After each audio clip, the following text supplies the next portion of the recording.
আওয়ামী লীগের রাজনীতি করার অধিকার নিয়ে কি সিদ্ধান্ত আসছে?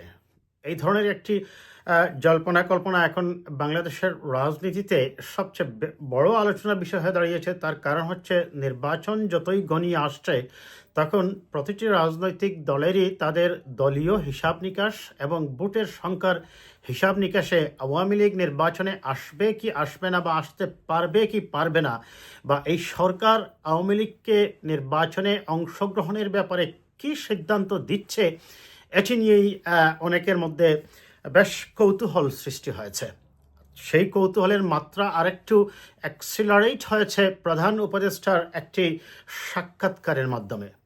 প্রধান উপদেষ্টাকে প্রশ্ন করা হলে তিনি বলেন আওয়ামী লীগ নির্বাচনে আসবে কি আসবে না সেটি তাদের নিজস্ব ব্যাপার, এবং তিনি বিষয়টা অনেকটা রাজনীতিকদের মতোই দায়টা অন্যের ঘাড়ে চাপিয়ে বলেছেন এটি নির্বাচন কমিশনের ব্যাপার। আসলেই কি এটা নির্বাচন কমিশনের ব্যাপার? অথবা আওয়ামী লীগকে যদি নির্বাচনে অংশগ্রহণ করতে দেওয়া না হয় তাহলে দল হিসাবে তাদের বিচারের জন্য কি কি সম্ভাব্য পানিশমেন্ট ইম্পোজ করা যেতে পারে, অথবা নির্বাচনে শেখ হাসিনা সহ হাসিনা মুজিব পরিবারকে নির্বাচনে অংশগ্রহণ করতে দেওয়া যাবে কিনা, কিংবা তাদের শাস্তি হলে কি কি শাস্তিমূলক ব্যবস্থা নেওয়া যেতে পারে, আমরা সেটাই একটু খোঁজার চেষ্টা করব। আমি অনেকগুলো অপশন দেব দর্শক, সেই অপশন থেকে আপনারাই মন্তব্য করবেন যে আসলে কি সিদ্ধান্ত নেওয়া যায় তাদের এই অপরাধের জন্য, বিশেষ করে মানবতা বিরোধী অপরাধের জন্য। যখন শেখ হাসিনা ওয়াজেদের বিরুদ্ধে একদিকে গ্রেপ্তারি পরোয়ানা চলছে, অন্যদিকে তার দলের নেতাকর্মীরা বেশিরভাগ মন্ত্রী এমপি সহ প্রায় সকলেই এখন পালিয়ে বেড়াচ্ছেন। ঠিক এমনি অবস্থায় আওয়ামী লীগকে যখন নিষিদ্ধের কথা বলা হচ্ছে, অন্যদিকে আপনাদের মনে আছে যে একজন উপদেষ্টা আসিফ মাহমুদ যখন একটি বলেছিলেন একবার যে বিদেশি দূতাবাসগুলোর পক্ষ থেকেও তাদেরকে নিষিদ্ধের ব্যাপারে মানা আছে। এমনকি জাতিসংঘের সর্বশেষ যে রিপোর্ট দেওয়া হয়েছে সেই রিপোর্টে আওয়ামী লীগের ভয়ঙ্কর ভয়ঙ্কর অপরাধের কথা তুলে ধরা হয়েছে। শেখ হাসিনাকে অপরাধী হিসেবে সাব্যস্ত করা হয়েছে, কিন্তু তারপরেও তারা তাদের অবজারভেশনে যেটা বলছিল যে আওয়ামী লীগকে দল হিসাবে নিষিদ্ধ না করতে। তাহলে আওয়ামী লীগের উপর, শেখ হাসিনার উপর এবং হাসিনা মুজিব পরিবারের উপর, বিশেষ করে তাদের যে দুর্নীতিবাজ এবং অলিগার্করা তৈরি হয়েছিল, কি কি শাস্তিমূলক ব্যবস্থা নেওয়া যেতে পারে বিকল্প হিসাবে, আমি সেটারই একটি বিশ্লেষণ তুলে ধরব।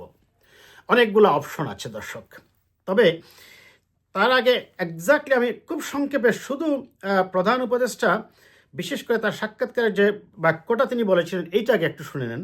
তিনি বলছেন মানবতা বিরোধী অপরাধের অভিযোগে তার বিরুদ্ধে গ্রেপ্তারি পরোয়ানা জারি করা হয়েছে এবং তাদের সিদ্ধান্ত, অর্থাৎ আওয়ামী লীগকে সিদ্ধান্ত নিতে হবে যে তারা এটা করতে চায় কি না। আমি তাদের হয়ে এই সিদ্ধান্ত নিতে পারবো না, এবং তিনি বলছেন এটি হচ্ছে নির্বাচনে অংশগ্রহণ করবে কি করবে না তা নির্বাচন কমিশন ঠিক করবে। যাই হোক, এখন আওয়ামী লীগের জন্য বিকল্প কী কী হতে পারে? প্রথম যেটা হতে পারে, নিশ্চয়ই আওয়ামী লীগকে ক্ষমতাচ্যুত করেই যে আন্দোলনকামী শক্তিগুলা প্রায় 1500 মানুষের জীবনের বিনিময়ে যে গণতান্ত্রিক ব্যবস্থায় ফিরিয়ে যাওয়ার জন্য ক্ষেত্র সৃষ্টি হয়েছে, শুধুমাত্র তাকে সরিয়ে দেওয়ার জন্যই যে হয়েছে আমি সেটা মনে করি না। সেক্ষেত্রে আমাদেরকে সিদ্ধান্ত নিতে হবে বাস্তবিক হয়ে।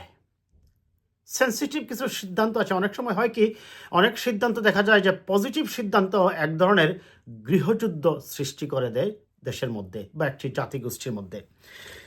আমাদের সেই সিদ্ধান্তগুলোর মধ্যে আমরা যদি প্রথমেই আসি খুব টাফ ডিসিশন, সেটা হচ্ছে কি, দ্বিতীয় বিশ্বযুদ্ধের পর নাৎসি বাহিনীকে যেভাবে বন্ধ ঘোষণা করা হয়, তবে এখানেও মনে রাখতে হবে সেই যে টোকিও ট্রায়াল, হেগের ট্রায়াল বা জাতিসংঘের যে ট্রায়ালগুলোর কথা আমাদের মনে রাখতে হবে। তবে সেই নাৎসি বাহিনীর মতো একটা হচ্ছে আউটরাইট আওয়ামী লীগকে, শেখ হাসিনাকে এবং তার 14 দলকে, তাদের সহযোগী যারা ছিল, বিগত যে নির্বাচনগুলো করেছে, দিনের ভোট রাতে করেছে, আমির আমির নির্বাচন করেছে, তাদেরকে আউটরাইট রাজনীতি নিষিদ্ধ করে দেওয়া। সেই ক্ষেত্রে বেরিয়ার অবশ্যই আপনার গণতন্ত্রর একটা ব্যাপার আছে, কারণ আপনি বহুদলীয় গণতন্ত্রে বিশ্বাস করলে কারো রাজনীতি তো বন্ধ করতে পারেন না, এটা হচ্ছে একটা। দ্বিতীয়ত হচ্ছে বহির্বিশ্বের শক্তিগুলা সেটা চাচ্ছে না।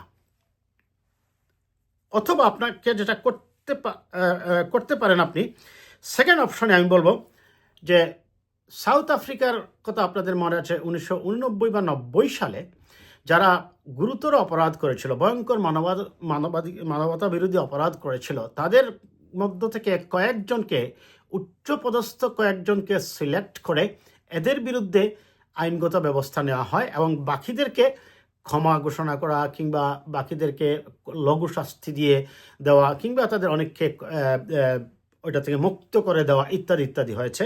হয়ে তারা কি করেছে, সাউথ আফ্রিকায় সেই যে ক্লার্ক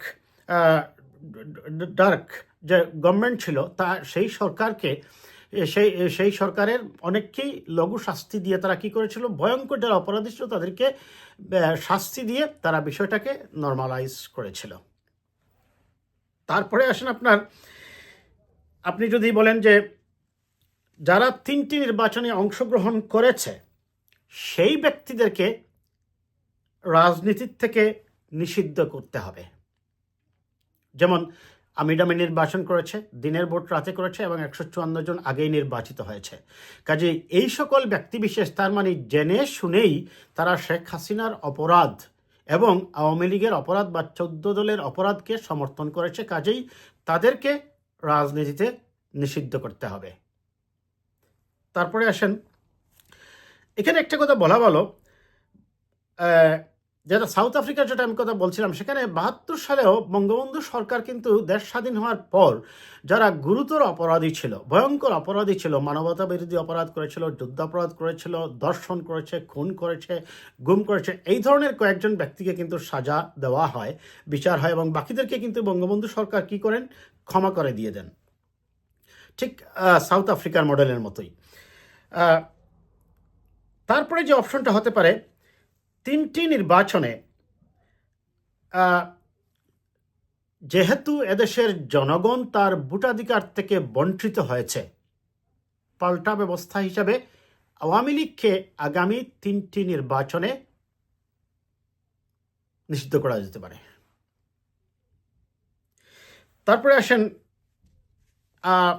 মানবতা বিরোধী অপরাধের কথা যেটা বলা হচ্ছে, সেখানে ব্যক্তির বিচারের সাথে দলের বিচারের যে ব্যাপারটা ছিল সেটা কিন্তু আওয়ামী লীগই বন্ধ ঘোষণা করে দিয়েছিল।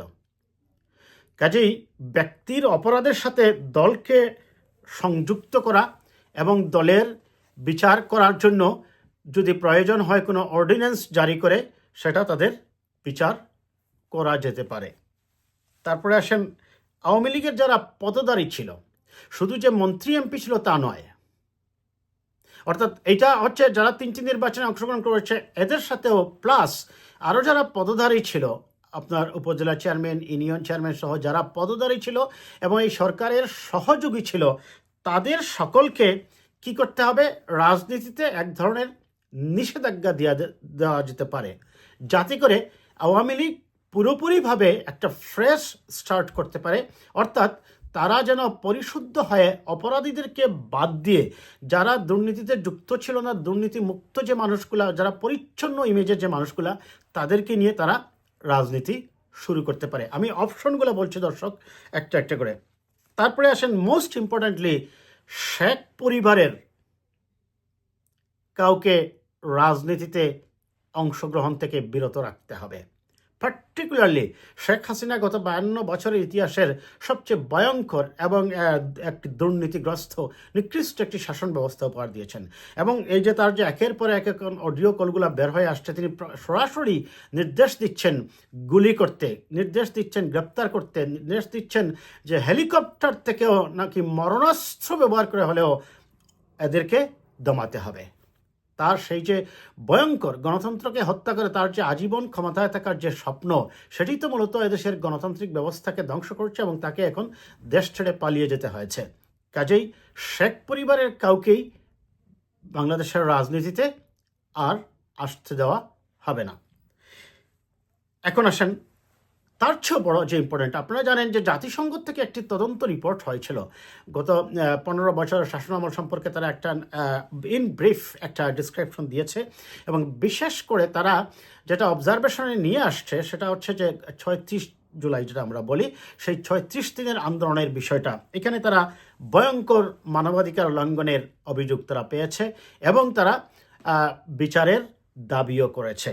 কিন্তু এই রিপোর্টের ভিত্তিতে কি করতে হবে, আওয়ামী লীগকে ওই যে জাতিসংঘ সনদের যে জাতিসংঘের যে রিপোর্টটা প্রকাশ করিত হয়েছে, ওই রিপোর্টের আলোকে তারা জাতির কাছে প্রথমে নিঃস্বার্থভাবে ক্ষমা চাইতে হবে। খেয়াল করুন, ওই জাতিসংঘের রিপোর্টের ভিত্তিতে তাদেরকে নিঃস্বার্থভাবে ক্ষমা চাইতে হবে, এবং তার দলের ক্রিমিনালদের বিচারের আওতায় নিয়ে আসার জন্য আইন প্রয়োগকারী সংস্থার কাছে তুলে দিতে হবে। আমি আবার বলছি, এটা হচ্ছে সবচেয়ে ইম্পর্টেন্ট। জাতিসংঘের রিপোর্টের ভিত্তিতে তারা ক্ষমা চাইতে হবে নিঃস্বার্থভাবে, এবং সকল অপরাধীকে আইন প্রয়োগকারী সংস্থার কাছে তুলে দিতে হবে। এই বিষয়গুলো যদি আওয়ামী লীগ মানে, আমি মনে করি তাদের দলের জন্যও ভালো হবে। বিশেষ করে যে অপরাধীদেরকে বাদ দিয়ে যদি ফ্রেশ স্টার্ট তারা করে, আমি মনে করি এটি তাদের জন্য ভালো হবে।